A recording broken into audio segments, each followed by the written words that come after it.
Have you ever thought that in the darkest, most desolate places, where people are stripped of everything but their breath, could love still find a foothold? Could humanity ever truly bloom between enemies and prisoners of war? The story I am about to tell is not about grand battles or military strategy.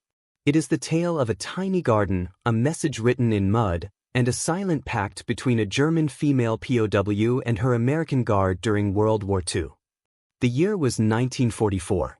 The war was turning, and on American soil, prisoner-of-war camps were springing up, filled with captured German and Italian soldiers. But the camp situated deep in the Texas scrubland was a unique case. A small section within it was designated for female German prisoners, mostly nurses or support staff captured during the North African campaign. Amidst the barbed wire and the barren, sun-baked earth was Liesl. She was only 23, but her amber eyes carried the fatigue of the entire war. Before the conflict swept her away, Liesl was a medical student in Hamburg, someone who loved gardens and the smell of damp earth. Now, all she had was her rough prison uniform, the daily struggle of meager rations, and a nameless fear. The physical exhaustion was less daunting than the mental erosion, the loneliness, the feeling of utter abandonment, and the suspicion that clouded everything. To Liesl, she was the enemy, nothing more. She maintained her dignity through hard work and silence. She observed the American guards, young men, some with clear hostility, others with a baffled look as if they, too, were wondering what they were doing there. One of those guards was Sergeant Robbie Miller. Robbie was no warrior. He was a farmer from Iowa, drafted into service and assigned the unlikely duty of guarding a POW camp. He was familiar with the smell of black dirt, with the patience required to wait for a seed to sprout. But now, he had to get used to the smell of steel and disinfectant. Robbie was only a few years older than Liesl, with an honest face and large, calloused hands more used to holding a hoe than a rifle. Unlike some of his comrades, Robbie harbored no personal animosity toward these prisoners. He saw exhaustion, not fascism. He saw girls, not enemies. Their connection began not with a heroic act, but with a patch of ground. The area behind the camp's kitchen was a desolate space. By rule, prisoners were allowed light labor to keep them occupied. Liesl, with her desperate longing for beauty and life, quietly began to clear a small corner, carefully picking up stones and weeds. One day, while Robbie was on duty in that sector, he noticed her. She was kneeling, using her fingernails to scrape at the hard soil. The act, in the stark prison environment, was strange and deeply moving. A few days later, Robbie saw her attempting to create a tiny furrow, a nearly hopeless endeavor. He knew. He grew up with dirt. The moment happened then. One early morning, when no one else was around but the two of them and the barbed wire fence, Robbie walked by. He didn't speak. He simply stopped, took something small from his pocket, wrapped in an old handkerchief, and gently tossed it over the fence, landing right next to where Liesl was working. It was a small packet of seeds. Lettuce and tomato, seeds he had brought from home, unsure why. Liesl stared at the packet, then looked up at Robbie. In that instant, the initial fear and the wall of enmity were replaced by a pure, wordless spark. Liesl's eyes spoke volumes: surprise, gratitude, and a silent question: why?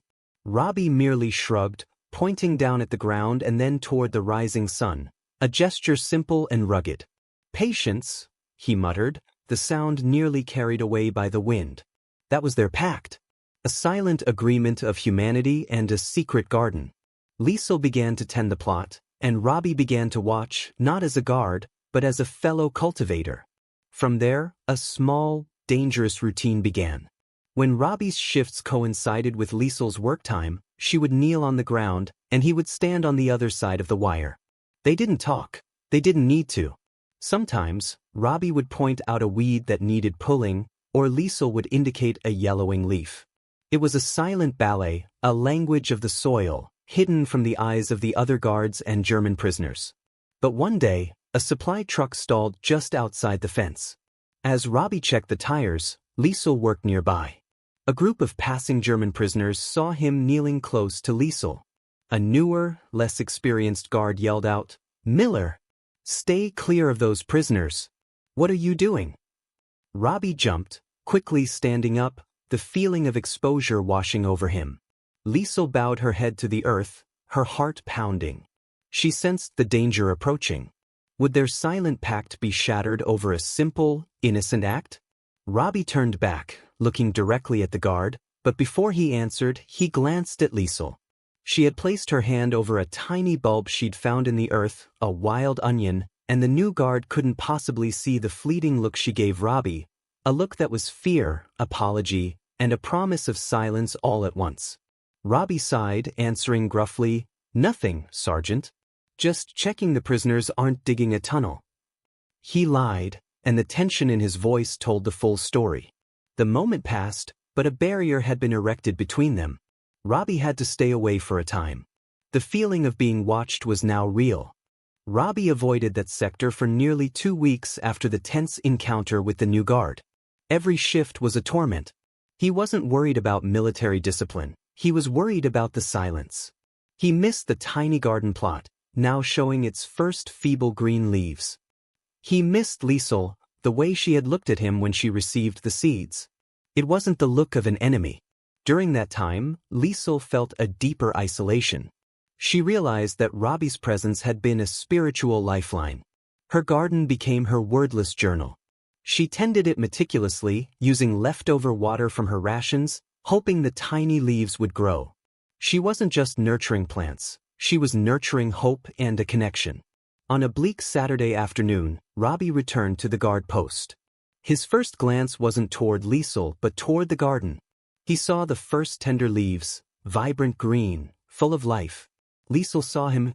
She said nothing, only lightly touched one of the young sprouts. Robbie understood. It was her thank you, her assurance that his gift had taken root.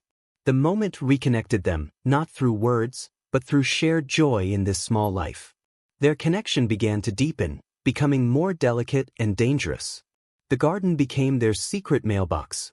Robbie started carrying small items Liesl might need. A sliver of soap to keep her hands warm while working in the desert sun, a small scrap of cloth to wipe her brow. He never threw them directly. He would bury them near the fence line, where he knew she would be working the next day. Liesl would find them and reciprocate. Once, she had nothing to offer in return, so she used a broken stick to scratch a small heart in the dirt, quickly erasing it before the next guard passed. That act, however quick and clumsy, sent a powerful tremor through Robbie's heart. She wasn't just thanking him, she was expressing emotion. A week later, Robbie found Liesl's first secret gift, a tiny, vibrant yellow wildflower, tucked under a small rock near the fence. The petals were soft, but the meaning was immense. Excerpt from Robbie's later journal, in recollection, Thursday, June 14th, found the wildflower she left. A bright yellow, like a tiny sun. I don't know her name, but I know the scent of the seeds I gave her and I know the way she looks at me. I fight myself. She is the enemy. But her hands don't hold a gun, only seeds. I pressed the flower into my book, right next to the picture of my ma. Whenever they were on watch, they exchanged small gestures. A discreet nod, a gaze that lasted a fraction too long, or an almost imperceptible smile. The danger was real. One of the guards, Private Davies, was an aggressive man, always looking for trouble, and he had started to become suspicious. The external pressure was mounting. Camp management began tightening regulations following an attempted escape at another camp. Guards were required to maintain strict distance from the prisoners. Davies frequently patrolled Robbie's sector, especially near the little garden. Robbie's internal conflict reached its peak. He was violating military law. If caught, he would be charged with treason. But when he looked at Liesl, he couldn't stop. She had become more important than his duty, more important than his career. This love had blossomed not from romantic courtship, but from a pure respect for her spirit, an appreciation for her craving for beauty and life. On Liesl's side, the fear also grew. Her fellow prisoners had begun to give her cold looks, questioning her closeness to an American. If discovered, she would face punishment from her own side. But she couldn't let go of this connection. Robbie was her only link to the outside world, the only one who saw her as a person and not just a prisoner number. Then one night, everything changed. A sudden desert storm blew in, bringing fierce wind and sand. A small section of the old barbed wire fence was ripped down, creating a small gap, just large enough to squeeze through. In the ensuing chaos, the spotlights flickering, Liesl was nearby. She could have escaped. Freedom was right there. But she didn't take it. She knew that if she escaped, Robbie, who was on duty in that sector, would be held responsible. He would be hunted down or worse. In a flash of lightning, she ran towards the downed fence, not to escape, but to secure it. She used all her strength to push the sharp metal strands back together. Robbie, who had just stepped out of sight of the other guards, ran over. He saw her, struggling with the fence. "Liesl, this is your chance," he shouted, using her name for the first time. She shook her head. "No. They will think you helped me. You will be in trouble," she responded in broken English, her voice nearly swallowed by the storm. In that moment, they stood right next to each other, separated only by the makeshift barrier. Robbie reached his hand through the gap, grabbing her cold, trembling hand. It was their first touch. It was not a romantic touch. It was an absolute affirmation of loyalty and love.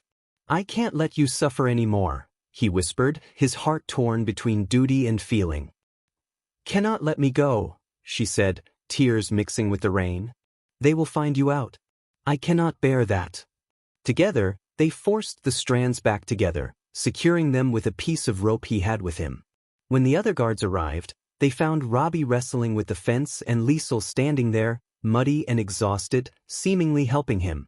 The storm passed, but the truth could not be hidden forever. The incident was not officially noted, but it left a crack. Both Robbie and Liesl knew that this rescue was an act of war against the war itself. The next day, Robbie wasn't at his post. Instead, a different guard, one Liesl hadn't seen before, stood there. Rumors spread through the camp. Robbie Miller had been transferred. No one knew why. Perhaps it was because of the fence incident. Perhaps Davies had seen too much. Liesl ran to her little garden plot. In the mud, she found a small object buried, an old silver good luck charm Robbie always wore. Along with it was a single note, hastily scribbled on a piece of soiled paper, unsigned, containing only 2 words, "Wait for me. Wait for me." Those 2 words became Liesl's only treasure, the thin thread that tied her to hope in the final months of the war. Robbie was gone. Her garden, now flourishing with wild flowers and healthy lettuce, became a silent monument to their connection. Every time she worked there, she felt his presence, his rough hands, his anxious gaze. But a greater fear had replaced her loneliness. Was he still alive? The war in Europe was drawing to a close, and American soldiers were facing the fiercest battles. Liesl continued her work. The garden was not just a refuge, it was a shield. One day, a high-ranking commanding officer visited the camp. He asked Liesl through an interpreter why she wasted her time and effort on such barren land. Liesl looked him straight in the eye and said, "In wartime, the smallest life is an act of defiance." She wasn't speaking of Germany, she was speaking of the humanity Robbie had sown. The news finally came. V-Day. The war in Europe was over. The camp gates opened, not with shouts of victory, but with solemn silence. Liesl and the other female prisoners were informed they would be repatriated. This moment of freedom was not filled with pure joy, it was a separation. She had to leave without knowing if Robbie was alive, or if he would keep his promise to return. In the chaotic days before boarding the transport, Liesl faced one final decision. She knew that anything she took from the camp would be rigorously inspected. But she couldn't leave without taking her garden with her. She carefully gathered a handful of earth from the secret garden, mixing it with the remaining seeds and Robbie's silver charm. She hid everything in the hem of her rough prison dress. This act was a declaration. She carried not the pain of war, but love and humanity. She said goodbye to her fellow prisoners, who had witnessed the change in her. They knew she had found something here, something that could not be taken away.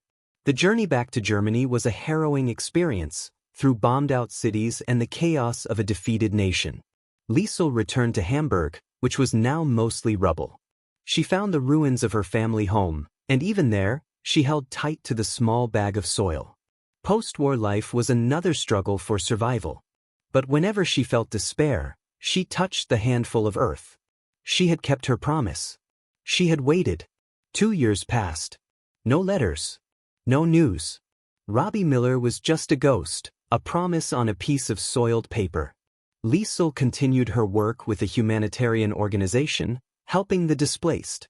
She planted a small garden in the patch behind her bombed-out house, where she sowed the Texas seeds. Then, on a dreary March day in 1947, the incredible happened. Robbie Miller had returned home to Iowa, but he couldn't settle down. He couldn't forget Liesl, couldn't forget her amber eyes and their small garden. He had been transferred to the Pacific Front, wounded, and it took him over a year to recover physically and mentally. As soon as he was discharged, he spent all his savings to travel to Germany. He had no address, only her name and a ruined city. He walked through the rubble of Hamburg, asking at every aid organization, every local resident. After weeks of fruitless searching, one evening he stopped at a deserted park, now a temporary shelter for the homeless. He smelled it. The scent of damp earth. The smell of fresh lettuce. The scent of the secret garden. He followed the scent to a corner of a broken wall. There, under the weak light of an oil lamp, was Liesl. She was watering a small plot of land, only slightly larger than the garden in the prison camp. Tiny tomato plants were growing amidst the chaos and ruin. Robbie stood there, speechless. He was still the farmer from Iowa, wearing his old military jacket. Liesl turned around. Her amber eyes widened. There was no greeting, no tears, only a touch of his hand. "You came," she whispered, her English much improved. Robbie said nothing, simply extended his calloused hand and embraced her. "I waited," he said, and their promise, written on a small piece of paper, was fulfilled. They did not have a grand ending. They only had a small garden, amidst the ruins of a world that had just ended its war. They built their life on the foundation of humanity they had found within the barbed wire: trust, respect, and patience. Liesl and Robbie's story is not about overcoming the enemy. It is about seeing past the uniforms to the person inside. It is about the courage to choose love over hate, hope over despair. In the years that followed, as they grew old together on a small farm in Iowa, Liesl still kept the silver charm and the handful of soil from the POW camp.